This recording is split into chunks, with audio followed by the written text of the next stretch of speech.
Hello students, this video is the part 2 of chapter 2 which is specific energy and depth relation. Okay? अगर आपने part 1 नहीं देखा है तो पहले पार्ट 1 देख लें, क्योंकि पार्ट 1 के बिना ये टॉपिक आपको नहीं समझ आएगा उतने अच्छे से पार्ट 2. ओके, तो पार्ट 1 को जरूर देखें. इस टॉपिक में हमने क्या किया है, डिस्चार्ज को वेरिएबल बनाया, डिस्चार्ज को वेरी किया है और देखने की कोशिश की है कि स्पेसिफिक एनर्जी और डेप्थ के बीच का रिलेशन डिस्चार्ज के वेरी होने से किस तरह से वेरी करता है.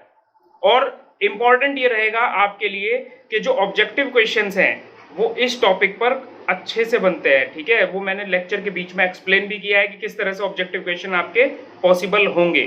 ओके, तो स्टार्ट करते हैं पार्ट 2. इस डायग्राम में आप देख सकते हैं एक वियर है, शार्प क्रेस्ट है इसकी. ठीक है, और इसके पीछे वाटर का लेवल बहुत ज्यादा है और जैसे ही पानी इससे होकर पास हो रहा है तो लेवल बहुत नीचे जा रहा है. क्लियर? तो पानी की डेप्थ डाउन स्ट्रीम पर तो बहुत कम है और अप स्ट्रीम पर बहुत ज्यादा है. तो जो फ्लो अप स्ट्रीम पर है वो तो कहला रहा है आपका सुपर क्रिटिकल, सॉरी सब क्रिटिकल, और जो फ्लो डाउन स्ट्रीम पर है वो कहला रहा है आपका सुपर क्रिटिकल. क्लियर? और जैसे ही सुपर क्रिटिकल फ्लो आगे बढ़ता है, ये वाला फ्लो आगे बढ़ रहा है, वैसे ही आप देख सकते हैं यहां पर वाटर की डेप्थ में सडनली राइज हो रहा है. वाटर की डेप्थ में सडनली राइज हो रहा है इस पर्टिकुलर पॉइंट पर. जैसे ही वाटर की डेप्थ में राइज हो रहा है आप देख भी सकते हैं कि यहां पर करंट्स आपके रिवर्स होते हैं, बार बार गोल गोल घूमते रहते हैं यहां पर. क्लियर? तो इस थोड़े छोटे से डायग्राम में हम एक वीडियो के थ्रू समझते हैं क्या सब क्रिटिकल फ्लो है, क्या सुपर क्रिटिकल है. क्लियर?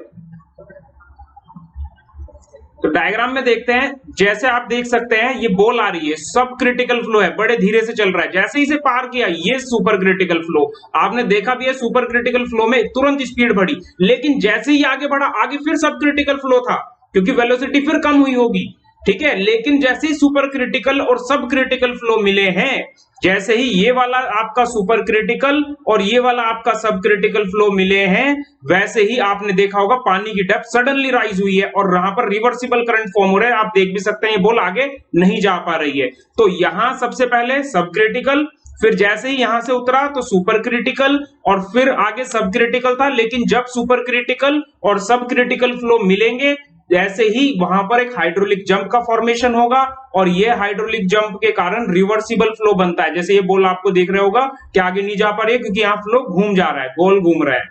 क्लियर? और जैसे ही अगर आप देखें तो क्रेस्ट के जस्ट ऊपर क्रिटिकल फ्लो कंडीशन बनती है, क्रिटिकल फ्लो कंडीशन बनती है यहां पर. तो हम इसे भी डिस्कस करेंगे कि क्रिटिकल फ्लो डेप्थ क्या होती है अपने इस लेक्चर में, किस तरह से रेक्टेंगल सेक्शन ट्रायंगुलर सेक्शन में ये वेरी करती है. ये आपका जो ट्रायंगुलर सेक्शन आपको दिख रहा है ये एक वियर या डैम, शार्प क्रेस्टेड वियर की तरह काम कर रहा है. क्लियर? ओके, इस डायग्राम में देखते हैं सेम स्पेसिफिक एनर्जी और डेप्थ के बीच का रिलेशन आपको दिखाया गया है, लेकिन यहां पर अलग अलग डिस्चार्ज के लिए ये कर्व प्लॉट किया गया है. अलग अलग डिस्चार्ज के लिए सपोज आपका Q1 डिस्चार्ज है तो उसके लिए ये येलो कलर में जो आपको कर्व दिख रहा है ये है. अगर Q2 डिस्चार्ज है जो कि Q1 से अधिक है, Q2 ग्रेटर है, Q2 अधिक है Q1 से, तो उसके लिए पर्पल कलर का आपको डिस्चार्ज डायग्राम दिया गया है, सॉरी डेप्थ और स्पेसिफिक एनर्जी का डायग्राम. और अगर आपका फ्लो का डिस्चार्ज Q3 है तो आपको ये ऑरेंज कलर में डायग्राम जो दिख रहा है ये Q3 डिस्चार्ज के लिए है. तो ऑब्जर्व करने वाली क्या बात है, जैसे जैसे डिस्चार्ज बढ़ रहा है, Q1 से Q2 बढ़ा, Q2 से Q3 बढ़ा, Q3 से Q4, आपका जो एनर्जी डेप्थ का कर्व है वह राइट साइड की तरफ शिफ्ट हो रहा है, राइट साइड की तरफ शिफ्ट हो रहा है. और ये जो पॉइंट है क्रिटिकल एनर्जी का पॉइंट, क्रिटिकल एनर्जी का जो पॉइंट है ये बढ़ता चला जा रहा है.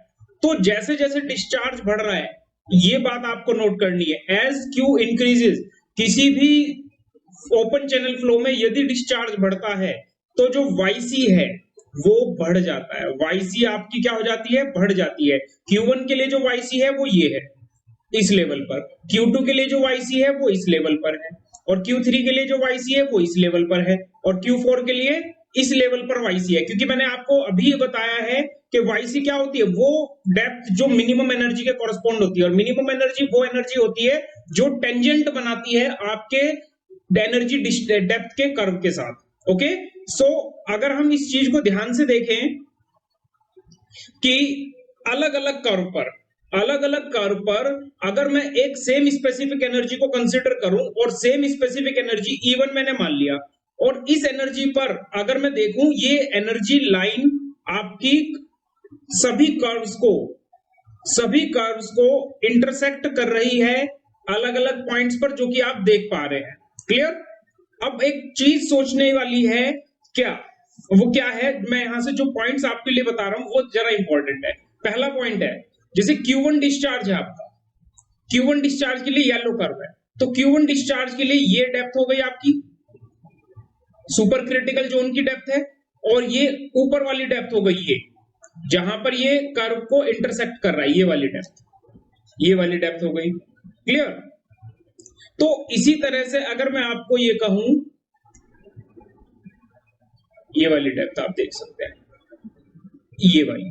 इसी तरह से अगर पर्पल कर्व में देखें तो आपकी डेप्थ कौन कौन सी है, एक तो ये डेप्थ हो जाएगी पर्पल कर्व में सुपर क्रिटिकल जोन में, और पर्पल कर्व में एक ये डेप्थ हो जाएगी। क्लियर?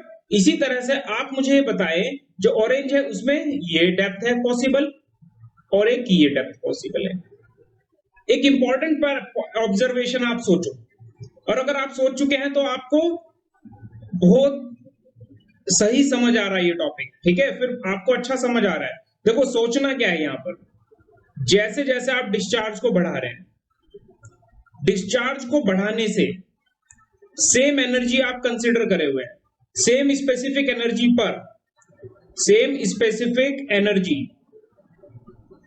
पर सब क्रिटिकल जोन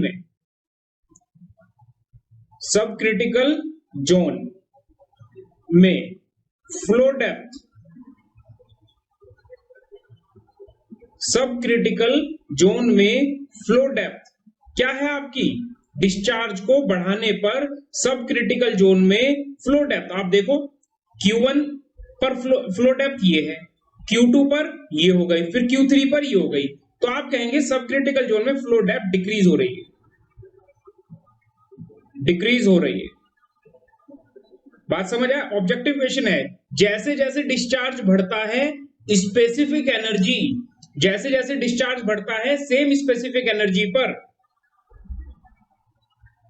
सब क्रिटिकल जोन में फ्लो की डेप्थ घटेगी, बढ़ेगी या सेम रहेगी, तो आप कहेंगे सब क्रिटिकल जोन में इस डेप्थ आपकी घटेगी। देखो Q1 डिस्चार्ज सबसे कम है, Q1 से आप Q2 पर गए पर्पल पे, फिर Q2 से Q3 पर गए, तो आप देखो ये ब्लू लाइन जो है इस कर्व को यहां इंटरसेक्ट कर रही है, यहां और यहां, तो सब क्रिटिकल जोन में सबसे ज्यादा डेप्थ किस कर्व पर है, येलो कर्व पर, जो कि आपका Q1 है, सबसे कम डिस्चार्ज पर सबसे ज्यादा डेप्थ।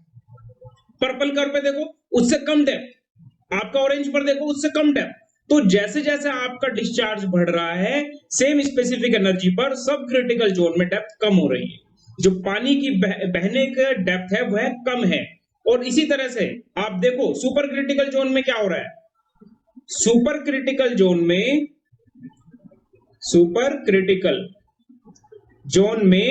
फ्लो डेप्थ इंक्रीज हो रही है, आप देख सकते हैं फ्लो डेप्थ इंक्रीज होती है।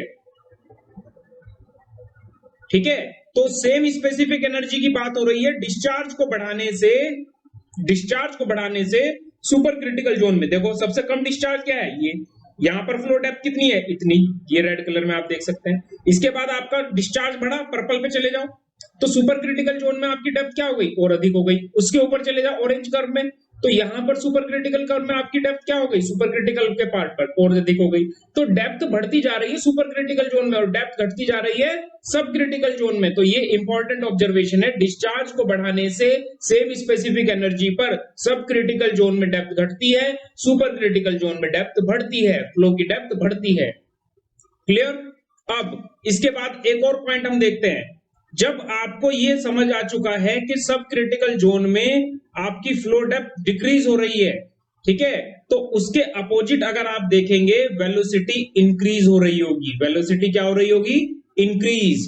तो डिस्चार्ज बढ़ाने से, Q बढ़ाने से सब क्रिटिकल जोन में वेलोसिटी बढ़ रही है, और सुपर क्रिटिकल जोन में अगर आप देखेंगे वेलोसिटी घट रही है। तो very very important question for objective. अगर आप वेलोसिटी समझ पाए तो यहां से लेकर जो 45 डिग्री वाली लाइन है यहां तक की वैल्यू को हम वेलोसिटी कहते हैं। क्लियर? जो पीछे आपको टॉपिक पढ़ा है उसमें अगर आपको समझ आया वेलोसिटी क्या है, वेलोसिटी हेड क्या है, तो उससे आप समझ जाएंगे। तो यहां पर आपको समझना यह है कि सुपर क्रिटिकल जोन में फ्लो डेप्थ इंक्रीज होती है जब डिस्चार्ज बढ़ता है और वेलोसिटी कम हो जाती है। क्लियर? अब एक और इंपॉर्टेंट पॉइंट मैं आपको यहीं पे समझाना चाहूंगा इसी पर्टिकुलर टॉपिक के लिए। ठीक है, अब सवाल ये उठता है कि ये Q4 कर्व है, इसे तो ये एनर्जी लाइन काट नहीं रही, तो इसका मतलब ये हुआ Q4 डिस्चार्ज जो है आपका, Q4 डिस्चार्ज पर फ्लो पॉसिबल नहीं है, flow not possible with E1 specific energy. E1 specific energy आपके Q4 वाले कर्व को, ग्रीन कर्व को नहीं इंटरसेक्ट कर रही है। इसका मतलब E1 एनर्जी पर फ्लो संभव नहीं है, E1 एनर्जी पर फ्लो संभव नहीं है। तो ये इंपॉर्टेंट बात याद रखना, बिकॉज आपकी जो लाइन है वो इंटरसेक्ट नहीं कर रही है, वह इंटरसेक्ट नहीं कर रही है आपके ग्रीन कर्व को जो कि Q4 डिस्चार्ज का है। ओके, अब ये वाली बात हो गई कि Q4 डिस्चार्ज पर E1 specific energy discharge possible नहीं है। अब एक और इंपॉर्टेंट पॉइंट आपसे पूछेगा, E1 specific energy, E1 specific energy या किसी भी specific energy, in general any specific energy, किसी भी स्पेसिफिक एनर्जी, ये बात आप ध्यान रखना, बड़ी इंपॉर्टेंट बता रहा हूं, किसी भी स्पेसिफिक एनर्जी पर मैक्सिमम डिस्चार्ज कितना हो सकता है, मैक्सिमम फ्लो डिस्चार्ज कितना होगा? सोचो, आप ही कहेंगे, आप यहां से बताओ E1 एनर्जी पर कितना मैक्सिमम डिस्चार्ज पॉसिबल है? आप मुझे बताओ, क्या Q1 है? बिल्कुल भी नहीं, Q1 तो सबसे कम है, इससे ज्यादा तो Q2 ही है, इससे ज्यादा तो Q3 है, Q3 तक तो साफ साफ नजर आ रहा है E1 एनर्जी पर पॉसिबल है। क्या Q3 से ज्यादा Q4 पर पॉसिबल है? नहीं, Q4 डिस्चार्ज पर पॉसिबल नहीं है, बिकॉज E1 लाइन जो है, E1 स्पेसिफिक एनर्जी की जो वर्टिकल लाइन है वो Q4 वाले कर्व को काट नहीं रही है। तो फिर क्या, फिर कौन सा वो डिस्चार्ज है, तो फिर कौन सा वो डिस्चार्ज है जो मैक्सिमम, जिसे आप ये कहेंगे कि सर ये मैक्सिमम डिस्चार्ज है और E1 एनर्जी पर पॉसिबल है? ओके, तो मैं आपको बता दूं, वह डिस्चार्ज जो Q1 E1 एनर्जी को जस्ट टच करके जा रहा होगा। Let us suppose this discharge is QM, ये डिस्चार्ज जो रेड कर्व से आपको दिखाया गया है, ये E1 एनर्जी को जस्ट टच कर रहा है, और अगर डिस्चार्ज से थोड़ा भी ज्यादा हुआ तो वो E1 एनर्जी को लाइन को टच नहीं करेगा। इसका मतलब उससे आगे जो भी डिस्चार्ज होगा वो पॉसिबल नहीं होगा। तो कंडीशन ये है कि जो मैक्सिमम डिस्चार्ज है वह क्रिटिकल फ्लो की कंडीशन में ही पॉसिबल है, क्योंकि जब एनर्जी आपकी किसी कर्व को टेंजेंशियल बनाती है, उसके लास्ट पॉइंट पर टच करती है, तो वो क्रिटिकल फ्लो कंडीशन है। तो मैक्सिमम डिस्चार्ज कब पॉसिबल है? Maximum discharge in A channel is possible, maximum discharge possible है क्रिटिकल फ्लो कंडीशन में, क्रिटिकल फ्लो कंडीशन में। ओके, तो क्रिटिकल फ्लो कंडीशन क्या है यार? क्रिटिकल फ्लो कंडीशन तो तुमने पढ़ी है, क्या पढ़ी है? Q²T/A³ G=1। तो क्या ये कंडीशन यहां पर वैलिड है? देखो, समझने की कोशिश करना, मैंने आपको कहा किसी स्पेसिफिक एनर्जी पर मैक्सिमम डिस्चार्ज, किसी स्पेसिफिक एनर्जी पर मैक्सिमम डिस्चार्ज वह पॉसिबल है जो क्रिटिकल कंडीशन के हिसाब से आएगा। क्लियर? और तुम्हें यहां पर डायग्राम में दिखाया भी कि ये रेड कर्व जस्ट टच कर रहा है E1 एनर्जी लाइन को, और जस्ट टच कर रहा है, तो यही इसका लिए मैक्सिमम डिस्चार्ज E1 के लिए। अगर डिस्चार्ज QM से थोड़ा भी बढ़ा दूं तो कर्व यहां पहुंच जाएगा, तो कर्व अगर यहां पहुंच गया तो वो E1 लाइन को इंटरसेक्ट नहीं कर रहा होगा, और अगर वो E1 लाइन को इंटरसेक्ट नहीं कर रहा है तो वो पॉसिबल नहीं है E1 एनर्जी के साथ। तो E1 एनर्जी के साथ मैक्सिमम डिस्चार्ज जो पॉसिबल है, E1 एनर्जी के साथ मैक्सिमम डिस्चार्ज जो पॉसिबल है, वो इस वर्टिकल लाइन पर है, वो इस वर्टिकल लाइन पर है जो उसे टच करता हुआ जा रहा है, जिसे मैंने QM का नाम दिया है। क्लियर? और आप देख सकते हैं टच करता हुआ जा रहा है, तो ये क्रिटिकल फ्लो की कंडीशन है E1 एनर्जी के साथ। मतलब मैक्सिमम डिस्चार्ज पर E1 energy basically critical energy हो जाएगी, क्रिटिकल एनर्जी। तो बड़ा आसानी से आपको एक बात समझ आई होगी, मैक्सिमम डिस्चार्ज का मतलब क्या हुआ? Maximum discharge at given energy, at given energy. मैं बार बार एक ही चीज समझा रहा हूं आपको, इस चीज को जरा ध्यान से समझे क्योंकि काफी इंपॉर्टेंट है। Maximum discharge at given energy is critical flow condition is possible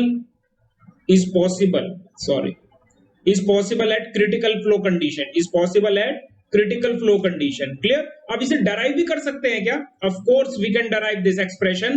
आपको पता है E बराबर क्या होता है? Y plus Q square upon 2G A square, ये एक्सप्रेशन होता है। जरा इसमें Q का एक्सप्रेशन तो बताएं। आप कहेंगे सर Q का एक्सप्रेशन हम लिख सकते हैं 2, ऐसे मैं आपको लिख के दिखा रहा हूं, 2G A under root of E minus y. आप इस एक्सप्रेशन को थोड़ा सा सही करके लिखेंगे तो ये एक्सप्रेशन आएगा। भाई y को उधर लेगा E माइनस वाई हो जाएगा, E माइनस वाई के साथ इसकी मल्टीप्लाई हो जाएगी 2G A स्क्वायर की, और फिर हम स्क्वायर रूट ले लेंगे, सॉरी 2 रूट 2G भी स्क्वायर रूट में आएगा, रूट 2G भी आपका स्क्वायर रूट में आएगा, A बाहर आएगा क्योंकि A का स्क्वायर था। क्लियर? तो ये एक्सप्रेशन बना। और मैक्सिमम डिस्चार्ज के लिए आप सब लोग जानते हैं मैक्सिमम मिनिमा का प्रिंसिपल होता है, for getting maximum discharge dq upon dy will be equal to 0 and for this condition dq upon dy को 0 रखने से जो भी कंडीशन हमें मिलेगी, इस एक्सप्रेशन को डिफरेंशिएट करके जो भी कंडीशन हमें मिलेगी वही मैक्सिमम डिस्चार्ज की कंडीशन होगी। और आप ये देखेंगे कि मैक्सिमम डिस्चार्ज की कंडीशन इस एक्सप्रेशन को ड्राइव करने से q square t upon a cube g ही बन रही है बराबर 1.0, जो कि आपको पता है क्रिटिकल फ्लो की कंडीशन भी है। ये देख रहे हैं ना, ये क्रिटिकल फ्लो की कंडीशन है, ये मैंने अभी डेराइव किया था पिछले पॉइंट पर। तो जब आप q is equal to root 2G A into root E minus y को डिफरेंशिएट करेंगे y के रेस्पेक्ट में, तो आपको यही कंडीशन मिलेगी दोबारा से। मतलब ये तो मैक्सिमम डिस्चार्ज के लिए हम कर रहे हैं, मैक्सिमम डिस्चार्ज के लिए कर रहे हैं, वो हमने क्रिटिकल फ्लो के लिए किया था। और क्रिटिकल फ्लो और मैक्सिमम डिस्चार्ज की कंडीशन सेम आने का मतलब है कि maximum discharge is possible only eight critical flow. किसी गिवन स्पेसिफिक एनर्जी पर मैक्सिमम अगर डिस्चार्ज चाहिए तो आपको क्रिटिकल फ्लो की कंडीशन पर ही मिलेगा, आप ध्यान रखेंगे इस बात। ओके, नेक्स्ट टॉपिक है हमारा critical depth of flow. Critical depth of flow क्या होता है, सबसे पहले इसे समझने की कोशिश करते हैं। ऐसी डेप्थ ऑफ फ्लो जिसके लिए फ्राउड नंबर 1 हो जाए, फ्राउड नंबर 1 के इक्विवेलेंट हो जाए। फ्राउड नंबर बेसिकली हमारा क्या होता है, v upon under root of g a upon t। तो इसकी वैल्यू अगर 1.0 के इक्वल हो तो उसके कॉरस्पॉन्डिंग जो डेप्थ बनेगी, डेप्थ ऑफ फ्लो, वही डेप्थ ऑफ फ्लो हमारी क्रिटिकल फ्लो कंडीशन कहलाएगी। डेप्थ ऑफ फ्लो क्या कहलाएगी उसमें, क्रिटिकल डेप्थ। क्रिटिकल डेप्थ को yc से रिप्रेजेंट करते हैं, ठीक है। और ध्यान रखना किसी पर्टिकुलर डिस्चार्ज के लिए critical energy minimum possible energy भी होती है, मिनिमम पॉसिबल एनर्जी होती है, ठीक है। इस बात को पीछे दूसरी तरीके से बताया गया है कि मिनिमम पॉसिबल एनर्जी जो आपकी है दैट इज क्रिटिकल एनर्जी, और उस क्रिटिकल एनर्जी पर आपका जो फ्लो डेप्थ होगा वह क्रिटिकल डेप्थ ऑफ फ्लो होगा। क्लियर? तो कंडीशन क्या है क्रिटिकल की, अभी हमने देख ली है। क्यू स्क्वायर अभी हमने देखा था, Q square T upon A cube G is equals to 1.0। ये आपको पता है क्रिटिकल फ्लो की कंडीशन है। जब पानी के अंदर फ्लो क्रिटिकल हो जाएगा तो उसकी ये कंडीशन है। क्लियर? तो इस कंडीशन के बेसिस पर हम रेक्टेंगल ट्राइंगल सेक्शन के अंदर क्रिटिकल डेप्थ को देखने वाले हैं और स्पेसिफिक एनर्जी को देखने वाले हैं। लेकिन ध्यान ये रखना कि ये दोनों एक्सप्रेशन काफी इंपॉर्टेंट है आप लोगों के लिए, तो उस एक्सप्रेशंस को आप अच्छे से देखना है, ठीक है। जिस बच्चे को डेरिवेशन की रिक्वायरमेंट है डेरिवेशन समझ लेना, नहीं तो जो रिजल्ट है फाइनल वो जरूर से ध्यान रखना।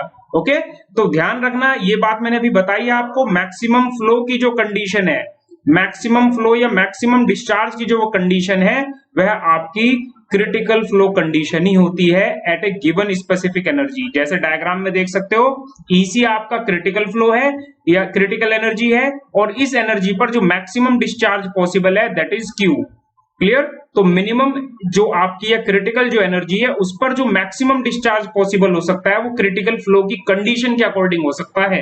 क्लियर? यह भी मैंने पीछे लेक्चर में भी एक्सप्लेन कर दिया आपको। क्लियर। आगे बढ़ते हैं, इस एक्सप्रेशन को अलग अलग सेक्शन के लिए देखने वाले हैं। जैसे पहले क्रिटिकल डेप्थ हम देखने वाले हैं for rectangular section. Rectangular section में टॉप विथ टी है जो कि इसकी चौड़ाई भी है, और डेप्थ ऑफ फ्लो जो पानी की गहराई है दैट इज आप मान सकते हैं y। क्लियर। तो क्रॉस सेक्शनल एरिया, और अगर मैं क्रिटिकल फ्लो को एनालाइज कर रहा हूं, क्रिटिकल फ्लो के केस में, अगर क्रिटिकल फ्लो को एनालाइज कर रहे हैं, क्रिटिकल फ्लो के केस में y को, डेप्थ ऑफ फ्लो को हम yc के इक्वल लिखा करते हैं। क्लियर।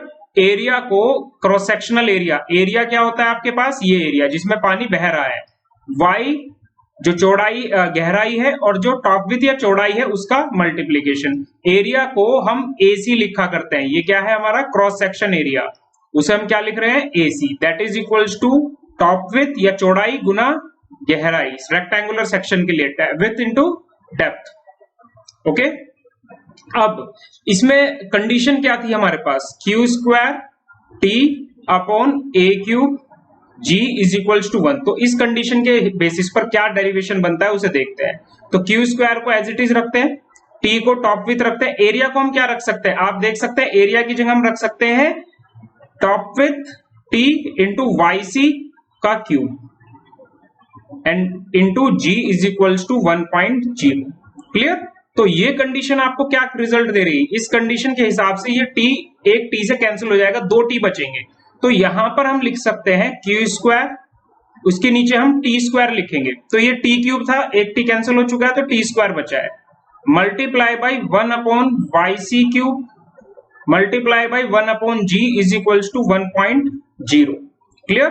तो ये एक्सप्रेशन को अगर थोड़ा सा आप सॉल्व करें तो YC की वैल्यू आपके पास आएगी, अगर मैं लिख दूं YC क्यूब की मैं वैल्यू लिखता हूं, Q square upon T square divide by G। Clear.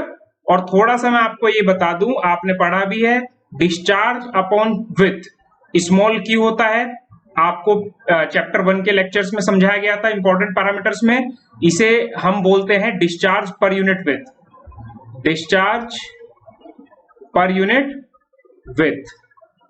Clear. तो Q अपॉन T की जगह स्मॉल q लिखा जा सकता है, तो it means it will become Q square upon G।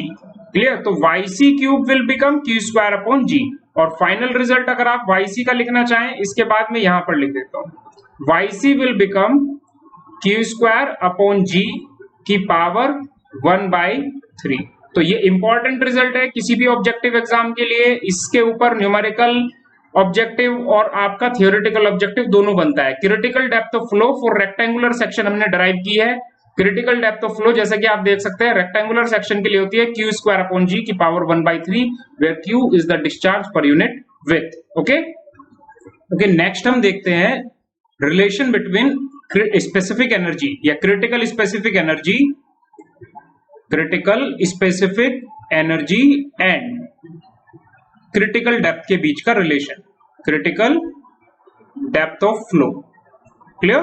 तो ये रिलेशन देखने की कोशिश करते हैं। आपको पता है क्रिटिकल कंडीशन में एनर्जी हो जाएगी EC, depth of flow will be YC and velocity of flow VC square upon 2G। Okay.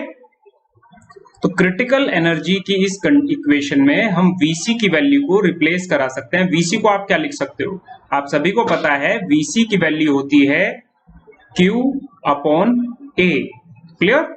और VC is equals to Q upon A को आप लिख सकते हैं टॉप विथ गुना YC, चौड़ाई गुना गहराई। ठीक है।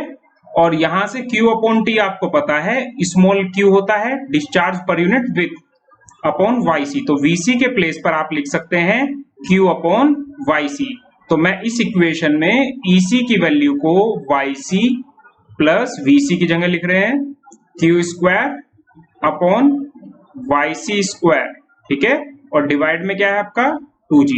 तो इक्वेशन को थोड़ा सा सिंप्लीफाई करने से EC is equals to YC plus Q square upon 2G YC square. और अभी अभी आपने ड्राइव किया है Q स्क्वायर अपॉन G का वैल्यू, अभी आपको याद भी होगा Q स्क्वायर अपॉन G की पावर 1/3 आपने ड्राइव किया है YC। इट मींस इसका क्या मतलब हुआ? इसका मतलब हुआ क्यू स्क्वायर अपॉन जी की वैल्यू हो जाएगी वाई सी का क्यूब, क्योंकि दोनों तरफ का क्यूब कर सकते हैं। तो क्यू स्क्वायर अपॉन जी को क्या लिख सकते हैं? Y C cube. तो इस इक्वेशन में यहां पर हम क्या लिख सकते हैं? Y C cube. तो इक्वेशन हमारी हो जाएगी एनर्जी की EC is equals to Y C plus, देखो क्यू स्क्वायर अपॉन जी की जगह क्या लिख रहा हूं? Y C cube. तो यहां पर मैं लिख रहा हूं Y C cube divide by 2 Y C square. तो ये इससे कैंसिल होगा, तो बचेगा यहां पर Y C plus Y C by 2 and that is equals to 3 by 2 Y C.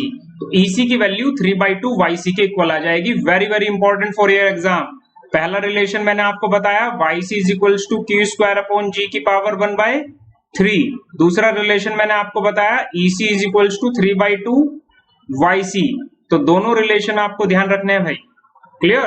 तो EC का वैल्यू आप YC को अगर उससे रिप्लेस कराओ 3 by 2 Q square upon G की पावर 1 बाई 3 भी आ सकता है, क्योंकि YC की जगह मैंने ये वैल्यू रख दी है। तो ये इंपॉर्टेंट ऑब्जेक्टिव है आपके किसी भी एग्जाम के लिए, ठीक है? तो सभी तरह के एग्जाम में ये ऑब्जेक्टिव आता है, न्यूमेरिकल भी आ सकता है और डायरेक्ट ऑब्जेक्टिव भी आ सकता है। न्यूमेरिकल जैसे डेप्थ ऑफ फ्लो आपको कहा, depth of flow is 2 meter, आपके फ्लो की डेप्थ 2 मीटर है, देन कैलकुलेट या critical depth is 2 meter, then calculate specific energy for rectangular section. तो आप कहेंगे सर EC होता है 3 बाई 2 YC और YC कितना दे रखा है? 2। तो YC की जगह 2 रखेंगे तो क्रिटिकल एनर्जी हमारे पास कितनी आएगी? 3 मीटर, या क्रिटिकल एनर्जी हेड कितना आएगा? 3 मीटर। तो इस तरह से छोटा ऑब्जेक्टिव भी इस पर पॉसिबल है, क्लियर?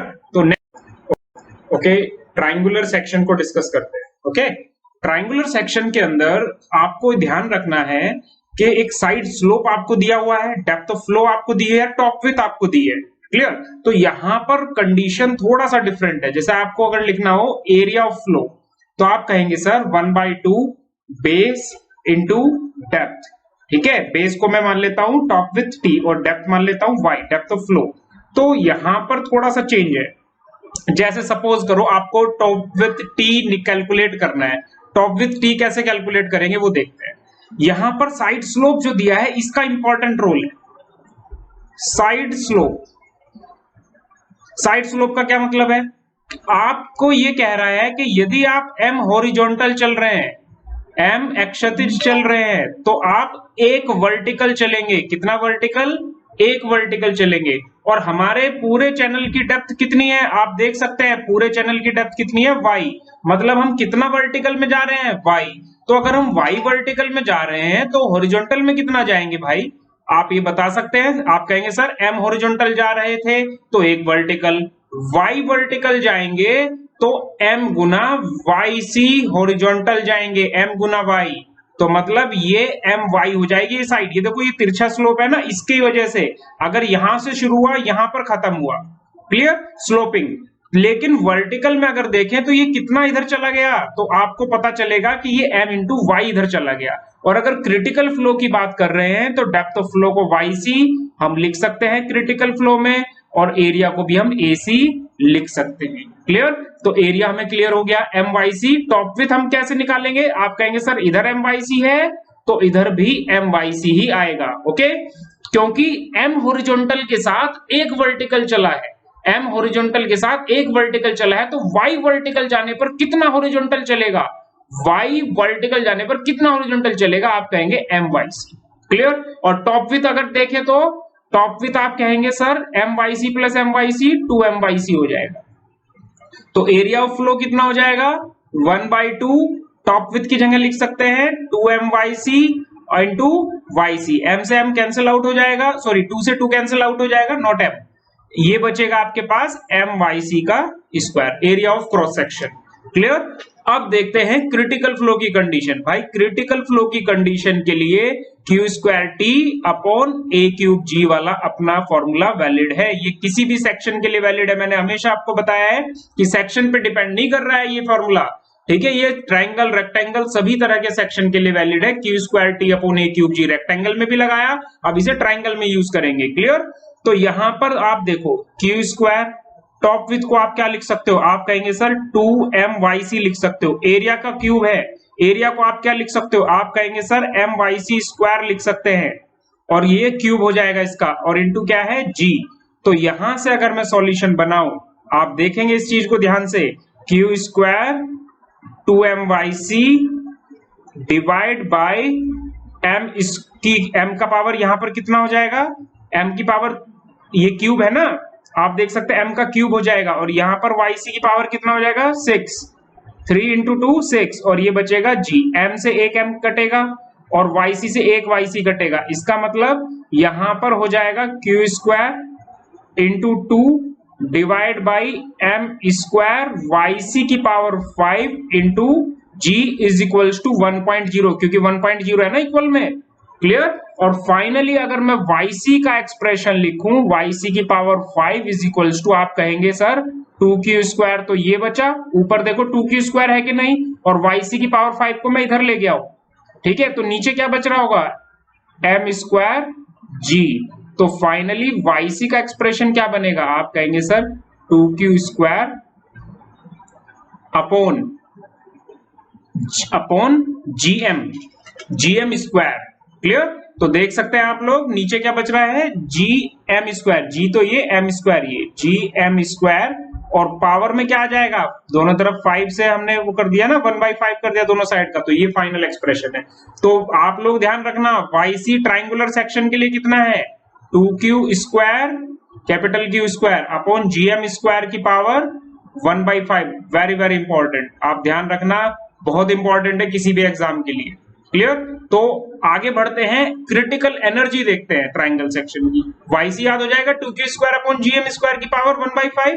अब क्रिटिकल एनर्जी देखते हैं ट्राइंगुलर सेक्शन में हम कैसे कंप्यूट करते हैं। आप सभी को पता है क्रिटिकल एनर्जी का formula EC is equals to yc plus vc square upon 2g होता है, और yc का वैल्यू अभी अभी मैंने आपके सामने निकाला है 2q square upon gm square की पावर 1/5।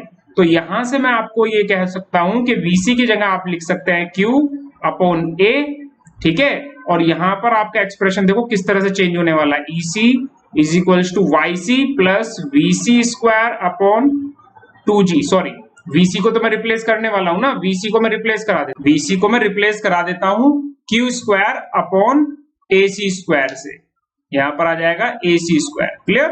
अब तो यहाँ पे थोड़ा सा हम लिख सकते हैं अपने क्रिटिकल फ्लो की कंडीशन को, वहीं से देखते हैं, q square t upon a cube g, यही तो है हमारी क्रिटिकल फ्लो की कंडीशन 1.0। तो आप कहेंगे सर यहां से तो हम q स्क्वायर अपॉन g की वैल्यू को लिख सकते हैं a क्यूब अपॉन t, हाँ बिल्कुल लिख सकते हैं, और क्रिटिकल है तो a को ac भी लिख सकते हैं हम लोग। तो यहाँ पर q स्क्वायर अपॉन g की जो वैल्यू है, इसे हम यहाँ पर रिप्लेस करा देते हैं q स्क्वायर अपॉन g की वैल्यू की जगह। तो आप देखेंगे EC की वैल्यू हो जाएगी yc plus q square upon g को रिप्लेस करा दें, तो बिल्कुल AC क्यूब अपॉन यहाँ पर t आ जाएगा, देखो q स्क्वायर अपॉन g की जगह रखा है मैंने, clear, AC cube upon t multiply by AC का स्क्वायर, AC से ये AC कट जाएगा, ऊपर एक AC बचेगा। तो फाइनली हम लिख रहे हैं यहाँ पे EC is equals to yc plus 1/2, AC की जगह मैं क्या लिख दूं, आप कहेंगे सर एरिया तो एक बचेगा यहाँ पर AC और नीचे बचेगा T, क्योंकि AC स्क्वायर से AC क्यूब कट चुका है, और AC का वैल्यू क्या होता है, AC वैल्यू तो शुरू में हमने देखा ही है 1/2 बेस y और टॉप विथ थी ना हमारे पास t, तो 1/2 बेस इंटू t, तो एरिया की जगह मैं रखवा देता हूं, तो यहां पर हो जाएगा yc plus 1/2 multiply by area की जगह रखते हैं 1/2 yc into top width divide by top width, तो टॉप विथ से टॉप विथ कैंसिल हो गया, तो ये तो हो गया yc, ये हो गया 2 इंटू 2 4, तो yc plus yc by 4, yc plus yc by 4 कितना वैल्यू आ जाएगा, ये आप कहेंगे सर ये वैल्यू हो जाएगा EC का 1.25 yc, देख लो 1/4 में ऐड करके 1.25 आएगा, क्योंकि 1/4 को आप क्या लिखते हो 0.25 लिखते हो ना 1/4 को, तो 1 प्लस 0.5 1.25 yc आएगा। तो critical energy in triangular section, तो yc तो आपके पास ये आया, और EC का वैल्यू क्या है क्रिटिकल एनर्जी का 1.25 yc। तो एग्जाम में क्वेश्चन आ सकता है, ये तो डायरेक्ट ऑब्जेक्टिव आ सकता है न्यूमेरिकल, जैसे आपको पूछ सकता है कि EC क्या होगा अगर yc आपको दिया है, तो yc सपोज आपको 2 मीटर दे दिया, तो आपसे पूछ लेगा EC क्या होगा, तो EC क्या होता है क्रिटिकल फ्लो के लिए, अगर क्रिटिकल फ्लो के लिए 2 मीटर ये है, तो यहाँ 2 रखो, 2 into 1.25 that will be equal to 2.5 meter. तो क्रिटिकल एनर्जी का हेड जो होगा 2.5 मीटर होगा। तो एक स्मॉल ऑब्जेक्टिव ये भी पॉसिबल है। क्लियर?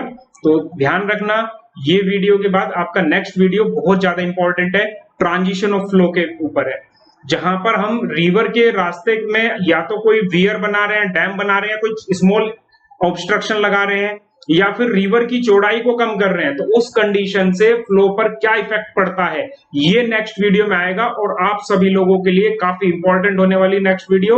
ओके, तो नेक्स्ट वीडियो को जरूर देखें। ओके।